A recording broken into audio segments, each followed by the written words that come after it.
नमस्कार मित्रांनो, स्वागत आहे तुमचं अमृतधारा गोट अँड खिल्लार फार्ममध्ये। आज आपण पाहणार आहोत की नवजात जी शेळीला पिल्लं झालेत त्यांची काळजी कशी घ्यायची, पिल्लं झाल्यानंतर कोणत्या कोणत्या गोष्टी करणं गरजेचं आहे ते आजच्या व्हिडिओमध्ये आपण सविस्तर बघू। तर ही आपल्या फार्मवरची ही शेळी आहे बघा, हिला आत्ता जस्ट 2 पिल्लं झाले, ते दोन्ही पण पाठी आहेत, वजनाला 3-3 किलोच्या पाठी आहेत बघा, हेवी बोनमध्ये। झाल्यानंतर पहिलं त्यांच्या नाकातोंडातली घाण साफ करायला लागते, जेणेकरून त्यांना श्वास घ्यायला त्रास होणार नाही। ही कानाच्या आतली घाण साफ करायची, त्यांच्या आईसमोर त्यांना ठेवायचं व्यवस्थित चाटण्यासाठी, जेणेकरून चाटून त्यांना सुकं करतात। प्लस नाकातली घाण काढल्यामुळे त्यांना श्वास घ्यायला त्रास होत नाही।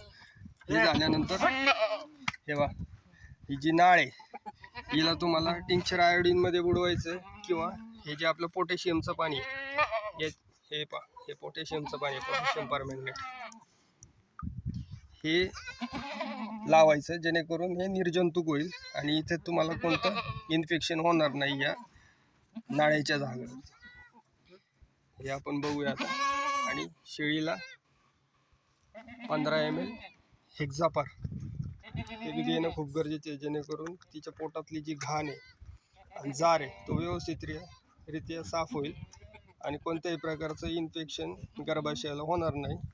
पुढच्या वेळेला शेळी गाभण राहण्यास काही त्रास होणार नाही।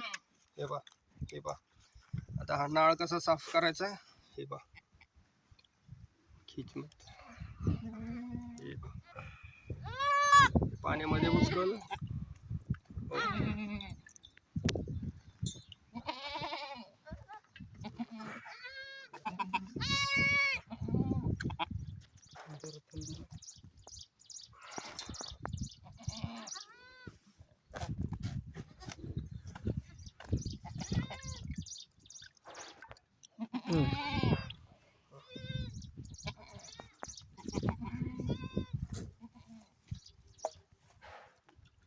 पोटॅशियम परमॅंगनेट हे चांगल्या प्रकारचं जंतुनाशकाचं काम करतं। आणि या पिल्लांना आपल्याला शक्यतो अर्ध्या तासाच्या आत त्याच्या आईचं चीक पाजायचं। चीक पाजण्या अगोदर हे शेळीचे जे सड आहेत हे आपल्याला परत पोटॅशियम परमॅंगनेटच्या पाण्याने असे स्वच्छ धुवून घ्यायचे व्यवस्थित, आणि त्या कासेमधली पहिली 2 धारा आपल्याला पिळून काढायच्यात, कारण त्याच्यामध्ये बॅक्टेरिया असण्याची खूप शक्यता असते। पहिल्या 2-3 धारांमध्ये ते निघून जातात। हे बघा, जेणेकरून पिल्लांना इन्फेक्शन होणार नाही दूध पिऊन। ही काळजी आपण घेणं खूप गरजेचं आहे। हे बघा, सड अशा प्रकारे धुवून घेतलेत, स्वच्छ आणि कोरड्या फाडक्याने ते साफ करून घेऊया।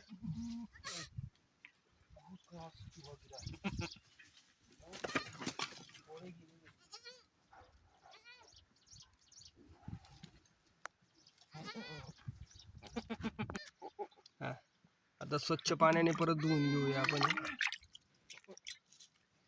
आणि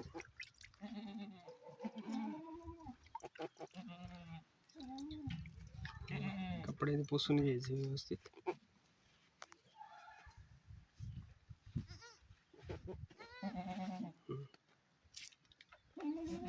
आणि याच्या नंतर आता तुम्ही एक एक करून पिल्लांना व्यवस्थित पाजून घ्यायचं।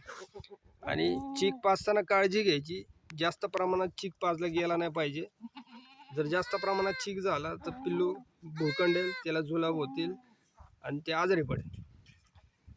म्हणून थोडा चीक पाजायचा। तुम्ही 4 टाइम चीक पाजा, 2-2, 3-3 तासाच्या अंतराने, जेणेकरून पिल्लाला पण त्रास होणार नाही आणि योग्य प्रमाणात त्याला चीक मिळेल। हा चीक, पहिला आईचा चीक खूप महत्त्वाचा आहे, ज्याच्यावरती पूर्ण पिल्लाचं आयुष्यभराची जी रोगप्रतिकारक क्षमता आहे ही त्याच्यावरती अवलंबून असते।